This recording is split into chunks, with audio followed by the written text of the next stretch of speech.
Значи пораснавме со македонската култура, песма. Ја така сум пораснал. Бидејќи идев по концерти, татко ми кај што гостуваше.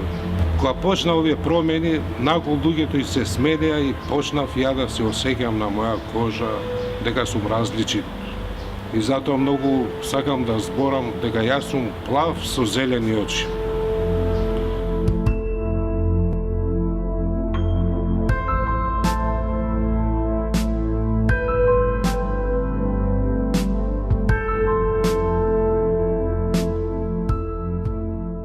Случајот на Себастијан и Рикардо Хуна е не единствен, еден од повеќето случаи кои што на директна дискриминација кои што им се случуваат на ромите во Македонија, и тоа не само во Скопје, туку и во други градови. Овој случај е карактеристичен затоа што два пати едно по друго, кога отишле таткото и детето, биле вратени од портирите на базенот. Воопшто не им бил дозволено ни да пробаат да изведат билети за базенот. Двајцата ме замоли, ај тато да не однесеш на базен, да не остеш.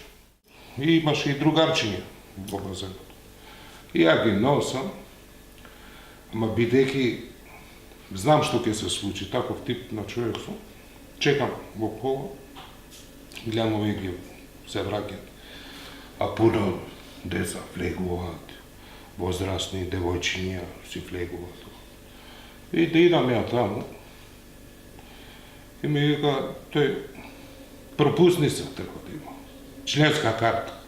Кога побарана информација како може да аплицираат и на кој начин да станат членови на тој објект, воопшто значи не им е дадена таква информација. После пред нас поминуваат други луѓе и на тој едниот им викам зашто на нив сега што влегуваат дечки не им барате пропусница. Како може викам само на роми им барате вие пропусница, нема врска да си најдете. Добро викам објасни ми од каде да барам јас пропусница да знам да идеме да земеме пропусница. Значи не им е дадена таква информација и најгрубо им е кажано само дека не можат да станат членови на базенот. Бидејќи веќе ја знам ситуацијата, прво дигам телефон, се јавам, се извинувам, роми, дали пуштате во базен?